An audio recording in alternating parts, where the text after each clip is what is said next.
Welcome once again to the Insights channel.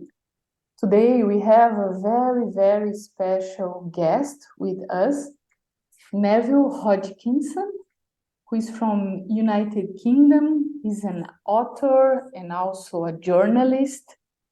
He specialized for much of his career in writing about health and medicine, and returned to medical journalism in recent years with a series of articles reporting scientific challenges to the way COVID was handled.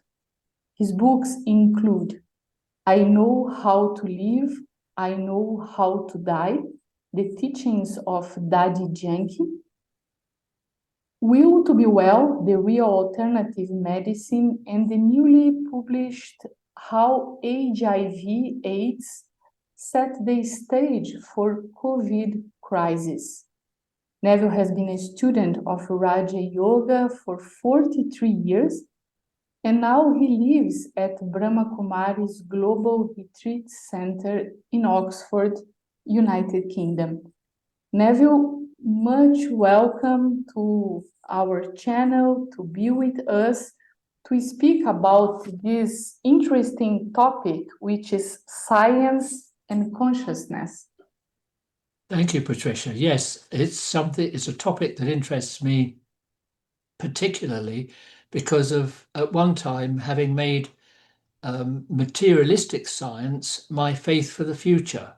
I thought that this sort of narrowness of focus of conventional science, where you only believe something if you can demonstrate it under a microscope or, with repeated measurements, I felt that that was a wonderful aim as a means of getting away from all the awful things that humans have done in the name of religion, rather leaving on one side the good things that religion had also inspired.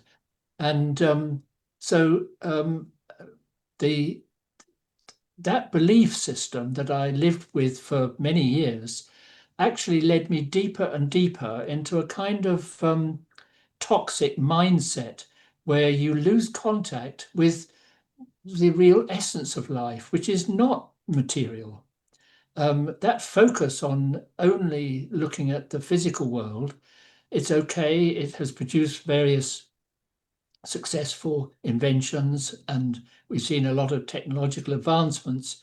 But when your focus is entirely external, you're liable to lose more and more contact with the inner being. The inner being is the root of our humanity, actually. And so it's a great danger when you get lost in matter and the material world. We all know, we say, yes, we're very materialistic, we go too much shopping or whatever. But actually, it's a very deep sickness, I think, in the whole of our society. And what really interests me about science currently is that there are scientists, senior scientists, who are saying the materialistic model was wrong. It only worked up to a point of looking at the physical world, but there's something deeper than that, and we need to turn our attention as scientists to that something deeper. Very interesting. I think that many people have difficulty to really grasp something which is beyond the senses, basically, because sometimes you just enter this field of philosophy. So somehow all this field of consciousness is not something practical for many people. Or you enter the field of religion, or you enter the field of philosophy. So could you define for us, from your experience and maybe from a more practical approach, what is consciousness? Because we live in a world also of so much what I think that this materialistic world has created is a very superficial perception of reality. And I think that that's the source of so much lack of happiness. People are really not satisfied. They are kind of cultivating a deep empty inside themselves. And is it possible, from your perspective, also to strengthen our consciousness so that you can have a different kind of approach or perspective of so many things which are happening in the world nowadays? Yes, it absolutely is. And that's been something that I've been studying and practicing for a good number of years now. And I've seen a huge change in my own ability to manage myself and to deal with ghosts of self-doubt and unhappiness, and move more and more towards a state of fullness in which I can be a better human being with family and friends and others. The consciousness itself comes in all sorts of different levels. Even a single-celled living creature like an amoeba has a certain consciousness. It's something that is like a program that is non-material. The amoeba doesn't have a brain, it's one cell, but it learns because its consciousness lies in a dimension that is outside matter. That's a key thing that the new science is telling us. Previously, the focus on matter meant that consciousness was a complete mystery to orthodox science. They thought it must be just some product of the complexity of the brain in human consciousness. But actually, when they've been trying to find out what it is really makes us conscious from studying in greater and greater depth the workings of the brain, it just becomes more and more of a mystery. So the new science says that consciousness is non-material first. That's one of the key elements of it. One definition I heard was it's like congealed light. Very interesting aspect. I don't think that's the full definition. I think it lies even deeper than that. But that amoeba, you can put it in a maze kind of thing, and it finds its way to warmth or food, and then you put it back in the maze and it will get there quicker next time because it has consciousness, a tiny, tiny spark of consciousness as a living entity that allows it to learn, and so it gets there quicker. And all of us have different levels of consciousness, right through to the human being, who we have these wonderful, complex brains that do allow us to do some wonderful things. But the way we use those brains in this materialistic era has been cutting us off more and more from the deeper level of consciousness wherein our humanity lies, our conscience, if you like, the highest motives that we have of love and joy. When we neglect the inner being and we just define ourselves as lumps of matter, albeit complex lumps of matter, then the more we move into that mindset, the more we become like orphans, cut off from some power source. And this is what leads to that emptiness that you were speaking of, Patricia. The emptiness that makes us want to grab some extra shopping, a shopaholic, to find just to escape from that emptiness for a while, or to eat too much, or to look for intimate relationships all the time, hoping that somehow we can fill the gap with these by looking outside of ourselves. And temporarily we do. We do. One of the reasons that these things prove addictive is that sex and the ego boost of success in work, or gaining high position, or having a big load of money, or a bigger car than your neighbor. All these things can give a temporary benefit, but it's not a benefit that will be lasting. The lasting juice that we're missing comes from knowing the inner being, and that is a wonderful thing to discover. And I think more and more people are finding it, but I'm very happy that science itself at the frontiers is saying, yes, this is the right way to go. Very interesting, because somehow we usually put science in a context completely different from this context of our inner journey towards fulfillment, let's say. No, usually we relate this inner journey to religion or to spirituality. So in which way, or maybe do you think that science can contribute for the human being to become divine, to emerge this divinity or this state of fullness or happiness as we were speaking about? Because I think they are all kind of the same, no? To be divine, to be full, to be perfect, to be happy, to be satisfied. It looks to me that they are all the same, no different ways to describe the same experience. It's not just science. I'll come to science in a moment, but you're reminding me when you're speaking of calling on the divine of some very interesting discussions going on among philosophers too. They perceive that the way humanity is at the moment is a disaster course, that it's unsustainable. We are unhappy. We're drug taking. We are spending too much. We are threatening one another with obliteration with massive weapons.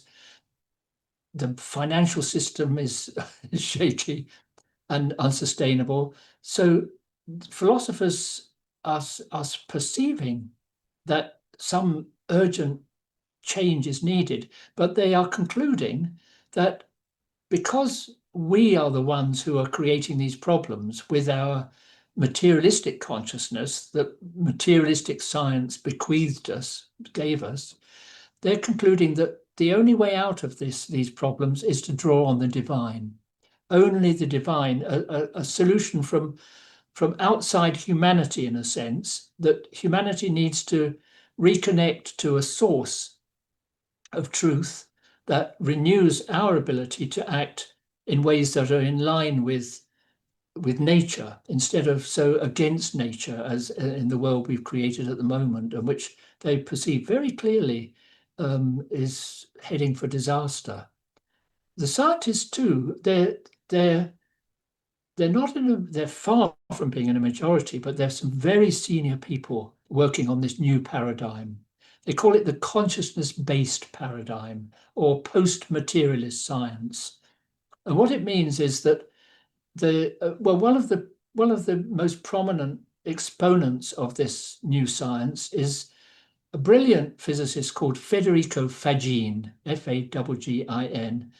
He's one of his books that he published recently was I've forgotten the title for a moment, but he was one of the main people who, in fact, he was the first physicist come engineer to create the first of the modern generation of microprocessors. It's a brilliant mind, and he was a materialist for many years himself. He had an experience where a kind of explosion of light came from his chest one day, and it started him on a journey of examining his beliefs about matter being primary. And he's now developed a philosophy that says that the ground of being, the fundamental reality, the most fundamental reality is consciousness. And everything comes from that. Everything of life comes from that. So the little spark of consciousness in the amoeba, or the complex consciousness that runs each human being, each of whom is a kind of individuated unit of consciousness, a soul in the language of religion. He's developed this theory, which he argues for rationally and also mathematically, that everything at root is consciousness, that the ground of being is consciousness. I think one thing missing from his understanding is this sense that the philosophers are arguing for, that we need to connect to this higher consciousness in order to renew ourselves and renew the world. Nevertheless, Federico Faggin's written a book called The Case Against Reality, how evolution hid the truth from our eyes. He's a professor, Donald Hoffman, a neuroscientist in America. And he presents a wonderful case, which is consistent with what quantum theory and particle physicists are telling us, that the world is not what it seems. We know that when we look at a table, really, if you go right down into it, it's whirring electrons or, subatomic particles, massive amounts of space and dynamism, somehow coming together to produce that image and that, for us, a reality of a table. But Donald Hoffman argues that everything in the material world is mind created. It's like, he says, it's in order. This subtitle, How Evolution Hid the Truth from Our Eyes, what he's saying is that if we were to see reality as it is, it wouldn't be any use to us. We couldn't survive. I need to see that table as a table in order to be able to put a cup of coffee on it. If I saw it as whirring subatomic particles, it would be, which it might be the reality, it would be no use to me. So he says that nature has somehow equipped us with senses that create these realities for ourselves when we look at them. And it's our consciousness that actually collapses, is a term from quantum theory, that actually sort of congeals the possibilities that are always existing for how things might be. This is the quantum world. It is like a huge realm of potential. Out of that realm of potential, consciousness actually creates an immediate reality for me to negotiate with. And but it's not actually real. In his argument, it's just like you might have your desktop and you've got an icon on it that you no longer need, and you put your mouse on it, you drag it into the recycle bin, and you think, I've dealt with it. Actually, you've done no such thing. The programmer has arranged that when you put your mouse there on that icon and then drag it into the recycle bin, it triggers a deep program. This image on the desktop is just to make things easy for you, because you couldn't manage to do it if you were having to program at a deeper level every time. So he argues that similarly, all of the things around us are like icons on a desktop.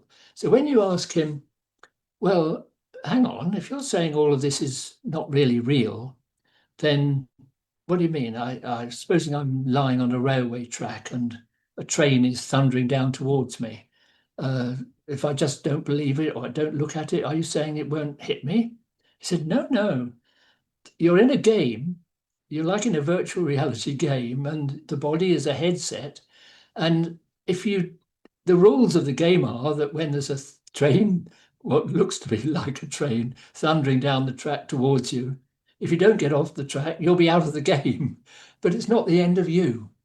This is another of the very fascinating elements in these new paradigm thinkers, that both Faggin and Donald Hoffman and several others, leading scientists arguing this way, they say that the deeper reality is our consciousness that is eternal, that is indestructible, but that we're part of a field of consciousness that lies behind everything. And yes, we have our individuality within that, and that individuality expresses itself through the headset of this brain and body. But when I take this headset off, it's not the end of me. And that's supported by these thousands of cases of near-death experiences where people die clinically, sometimes for quite long periods, and then something happens that they come back into that body. And very commonly they tell the story of how it wasn't the end of them. Their consciousness was expanded. They felt themselves to be almost like unlimited with the headset off. They're no longer thinking of themselves as a body, but as a an individuated unit of consciousness, they're still there. And their mind is unlimited. They can take their mind to deceased relatives and meet them. It's as if they're outside the stage of space-time. And that's another very interesting thing in Hoffman's work, that he and his team are working on mathematics, which they've found some method of looking at the mathematics of what they think is actually running this program of the play that we're in the stage of space-time. It is quite fascinating and very, very radical. So most people just dismiss it as kind of can't get there. But actually, I feel that the guys doing this are really forerunners of a radical revolution in our thought, which is so vital.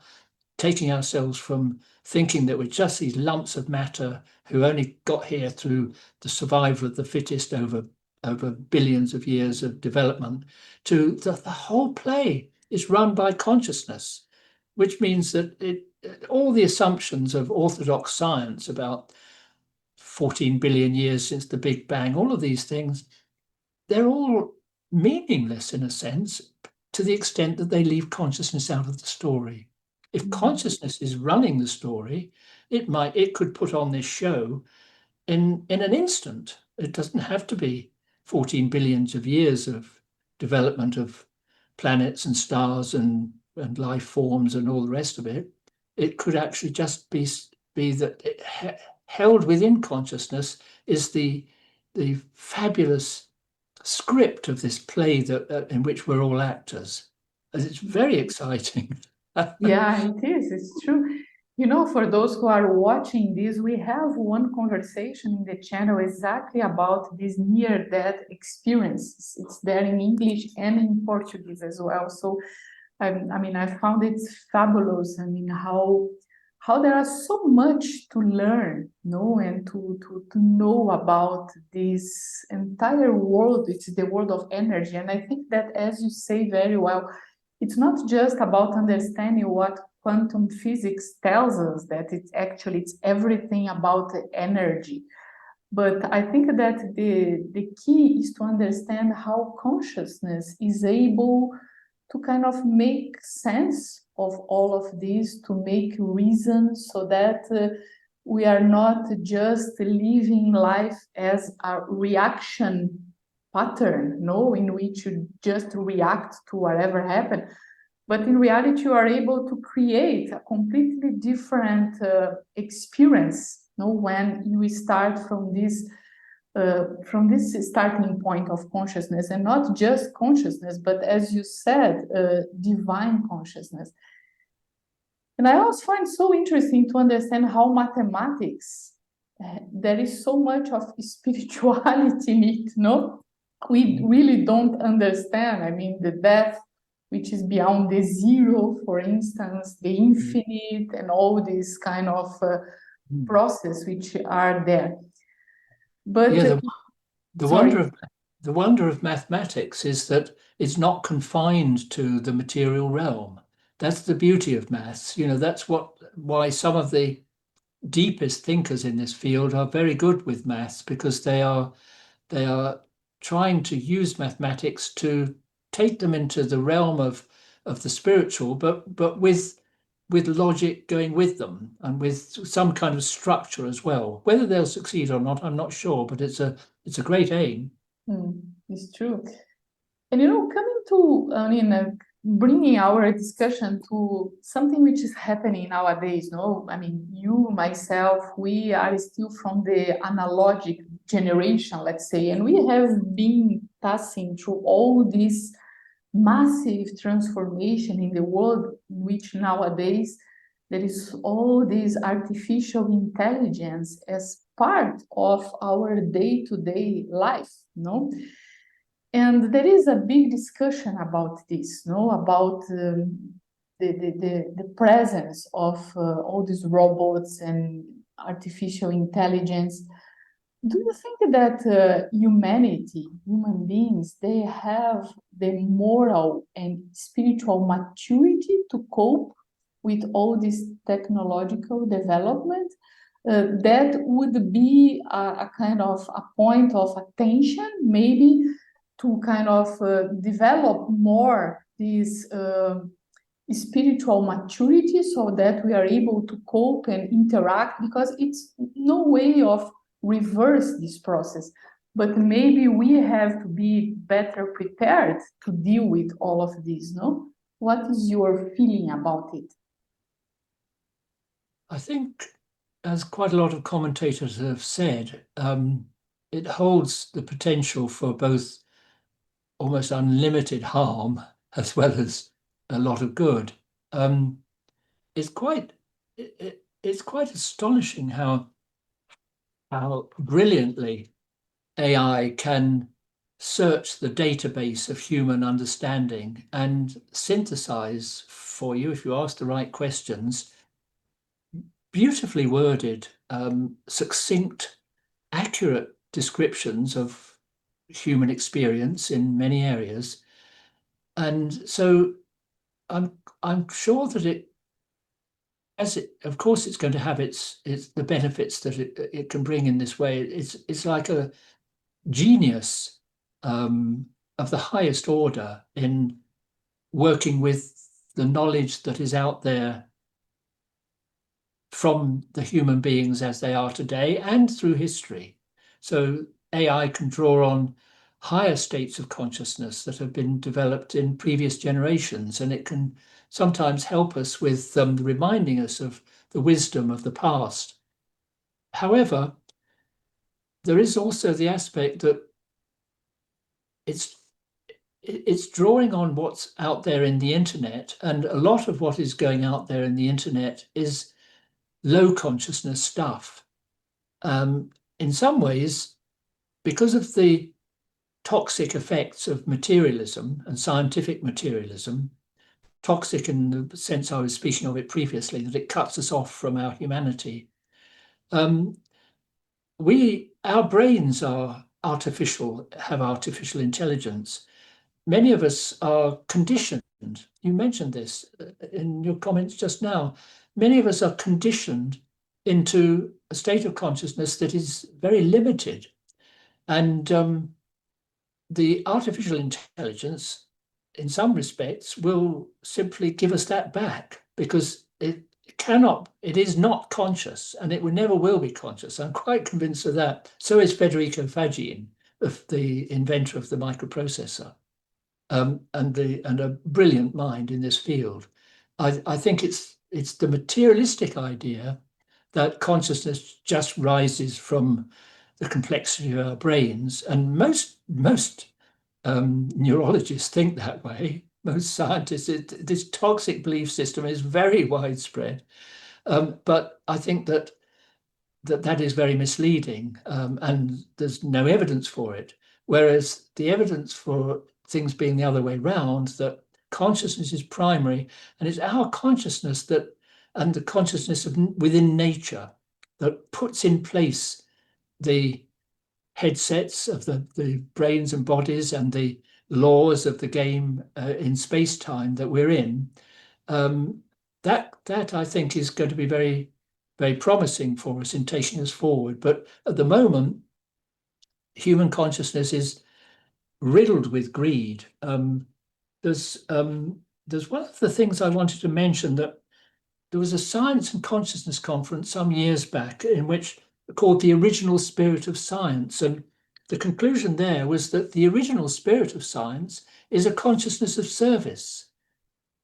To serve. That was, the early scientists had a faith, and they also wanted to study the material world, but they were nourished by a deeper sense of truth as well. And ego is the absolute opposite, the antithesis of service. And ego comes when we don't know ourselves in that deeper sense. Ego is like a construct of a limited self. And that artificial intelligence, that actually the more clever, the more degrees I may have, sometimes if there's ego attached to it, the bigger the ego. And ego is the opposite of service. Ego, because of not having contact with the deeper self, which is the root of our humanity, ego always becomes hungry. It always wants more. And that is very dangerous. So when I'm cut off from the divine, and thinking that I'm God effectively cuts me off as well as the materialism of traditional science. Whereas when I have the consciousness of being a child of the supreme being, of a unit of that has come from some deep benevolent source, when I live with that consciousness, my humanity is restored and sustained.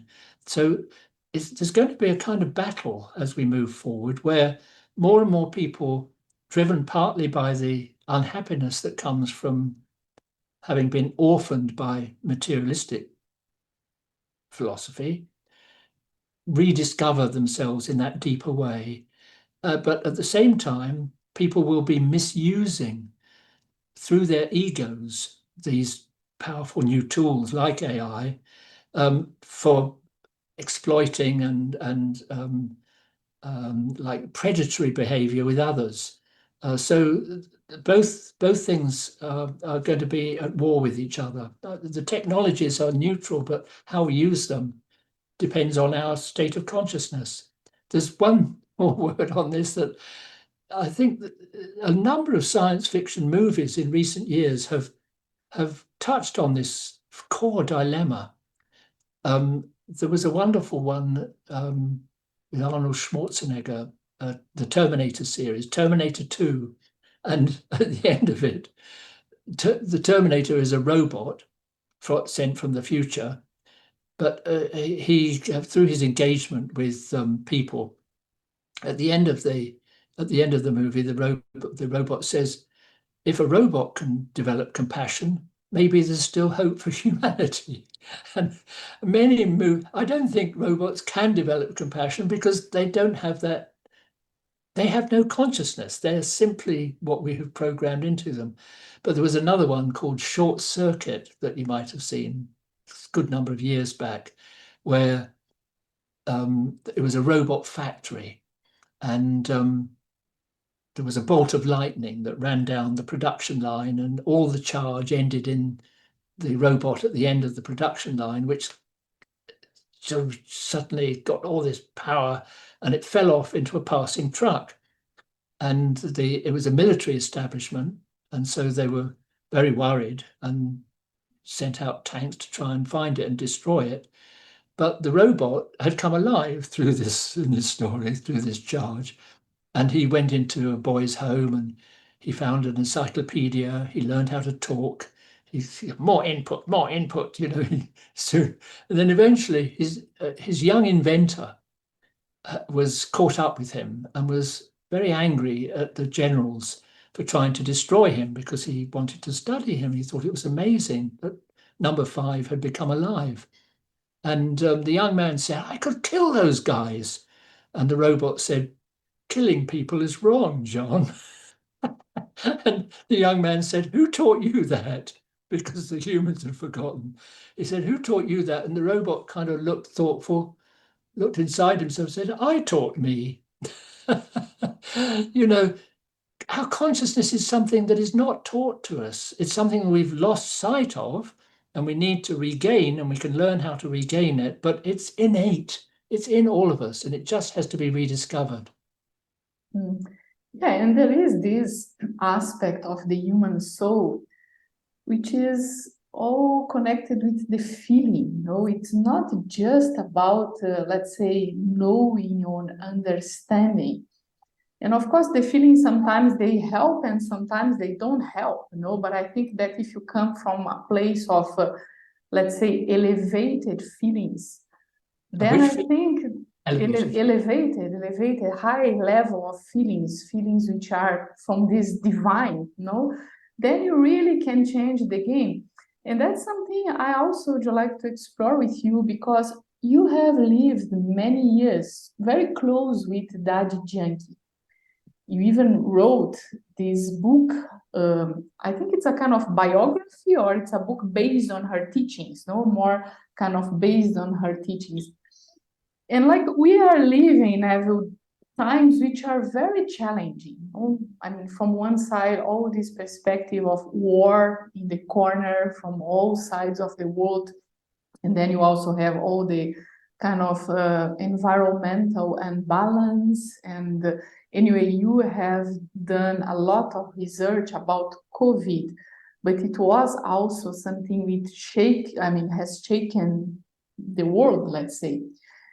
And what I feel is that maybe from your experience with Daddy, you could share with us some ways, because she was so well equipped, let's say, to deal with different cultures and different people and different challenges, although she was not kind of very well educated from a formal perspective, like she didn't went to the university or didn't have a PhD or this kind of things, but her university was her life, and her inner world was so rich that she was really able to bring solution. And I think that would be something different, to use this power of good wishes and high level of feelings together with the understanding to find solutions, new approaches, proposals, not just for us, but also for the world, for others. So would you like to share a little bit of this experience with Daddy in this perspective? I mean, how she would be unique in her way of dealing with the challenges and difficult situations? Yes, she was a remarkable individual, perhaps one of the greatest on the planet. And her greatness lay in a tremendous determination to keep her consciousness positive. She was subject to negative feelings. She didn't have things easy. When she was young, she was married off against her will. She was in an abusive marriage. Um, she had a terrific struggle to leave that and join the Brahmakumaris, the spiritual group that was founded in the 1930s, and that's when she came into it. And she felt that when she came into that, she felt that she had come across the highest consciousness, which she met through the founder of this movement. She felt that she was seeing what was highest in herself, and she then dedicated her own life to re-emerging that most elevated consciousness. And the primary technique that she used for that, not to give energy to critical and negative thinking, either about herself or others. It's a lifelong task.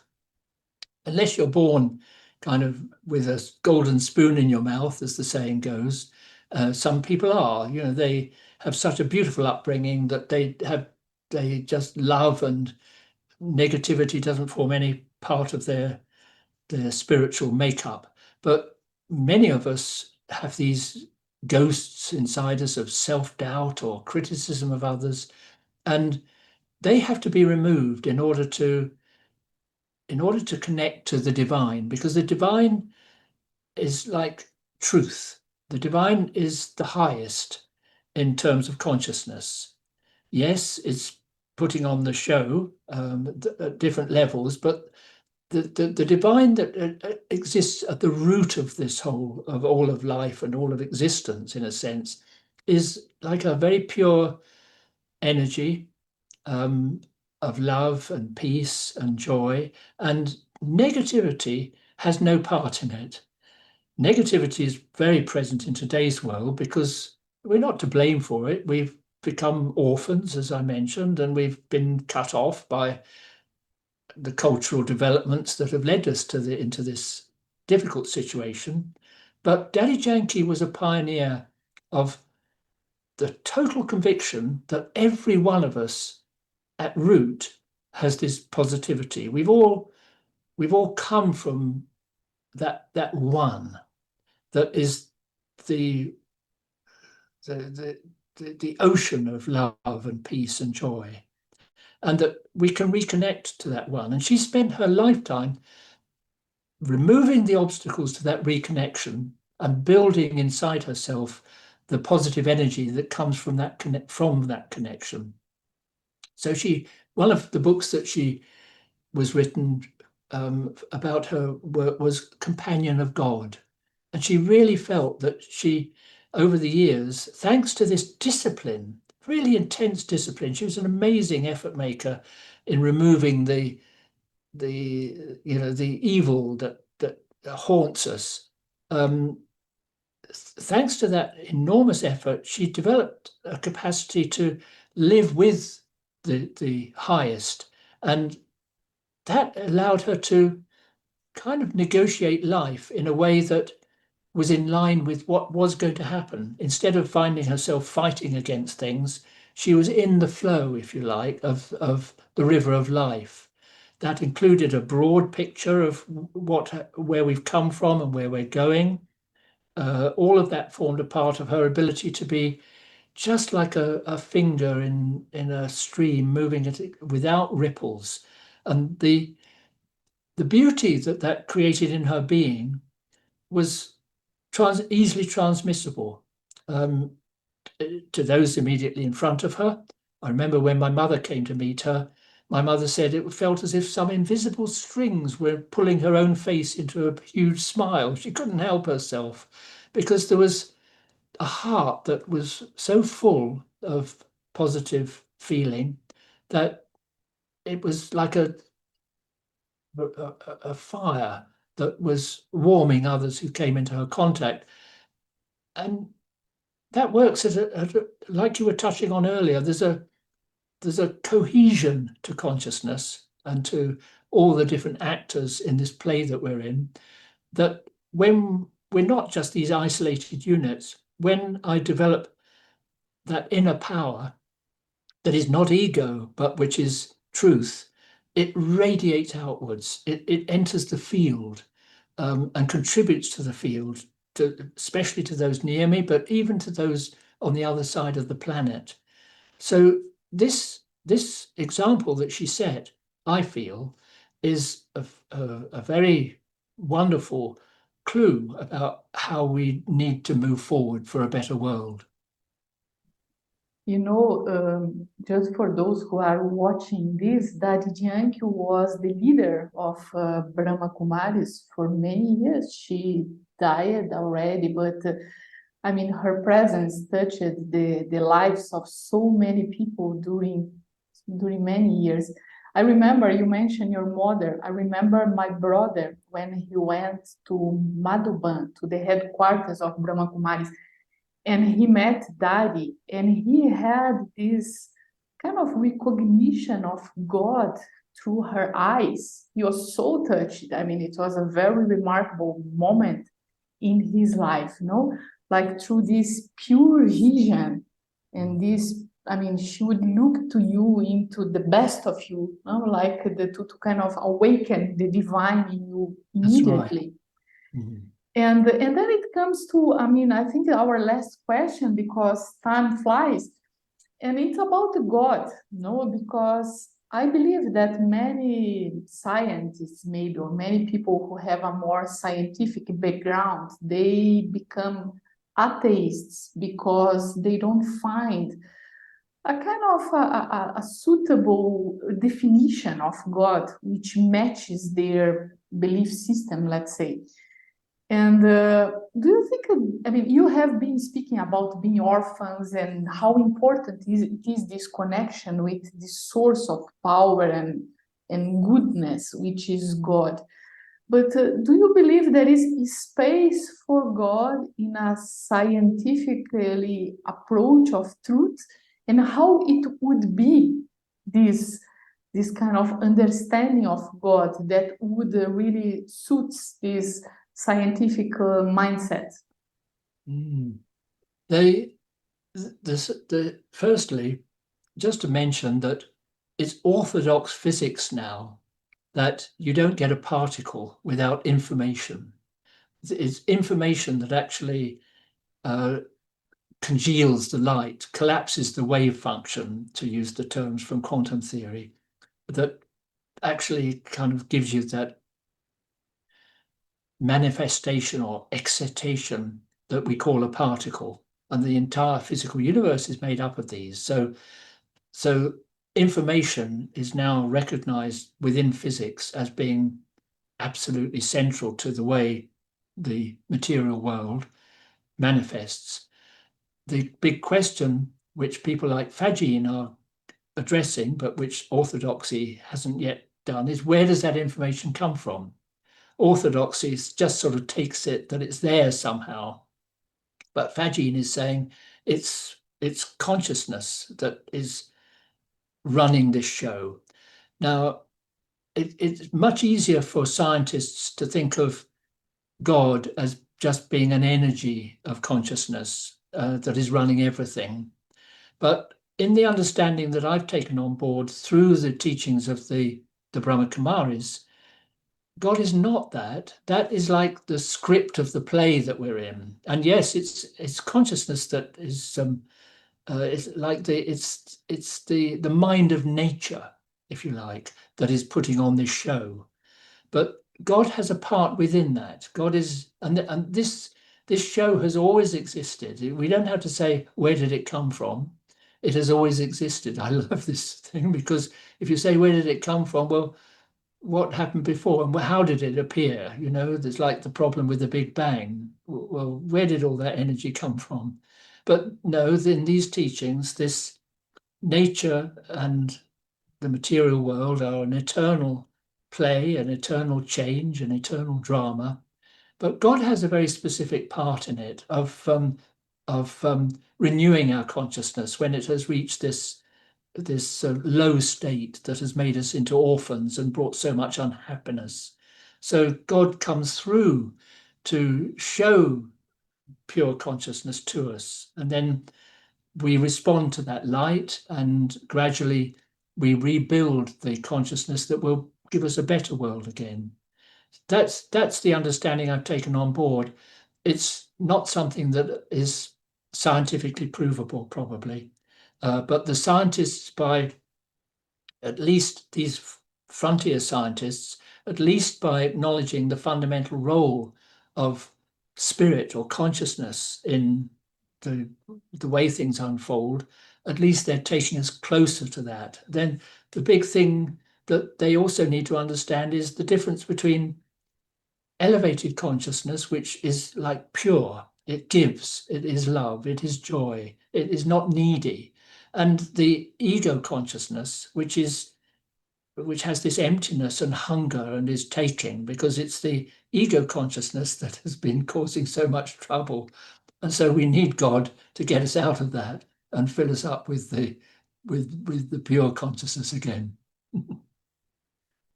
You know, you have been practicing meditation for more than 40 years now. So I usually like to end this conversation inviting you maybe to guide us for one moment of this connection with the elevated self, the elevated awareness, the elevated source. Would you like to finish with a kind of a guided meditation? Would you like to guide us in a moment of meditation? Okay. It's always good to take a deep breath, make the body feel at peace.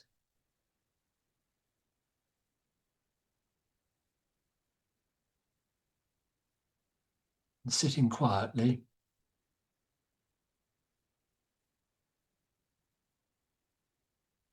I feel the sense of gratitude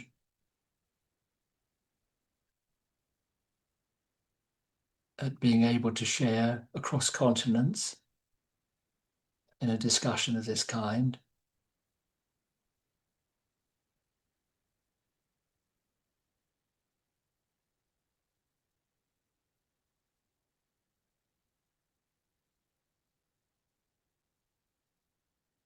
and with the internal stillness that gratitude brings me,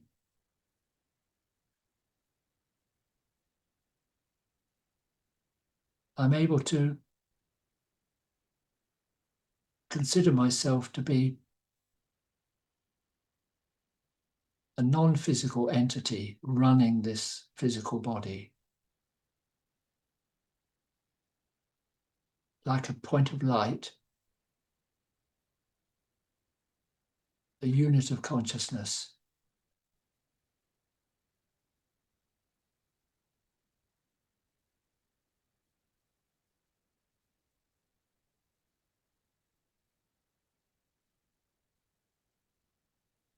When I disidentify from the body and matter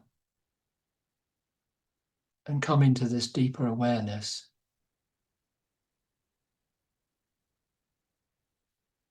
there's an automatic recharging of the battery of my well-being.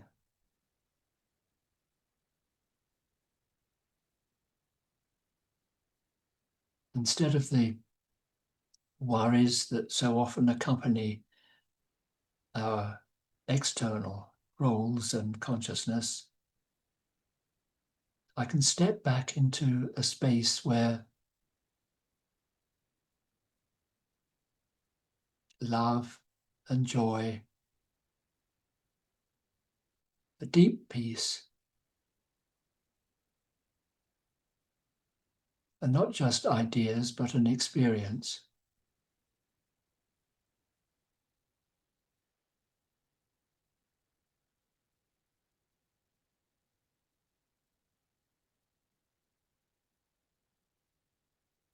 The deeper I go into this experience,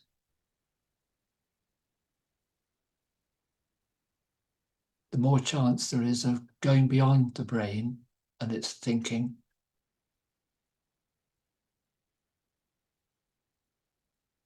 and coming into the awareness of the original being, the soul, the child of God.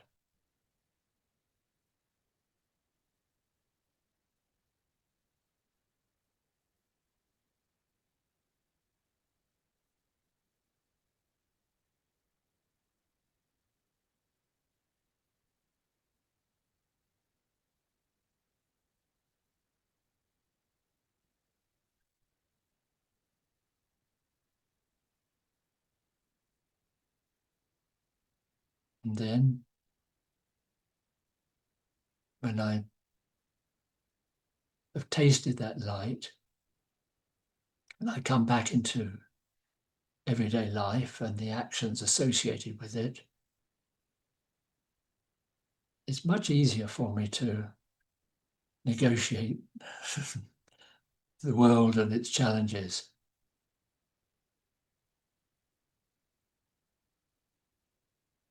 Thank you, Neville. You are such a source of inspiration.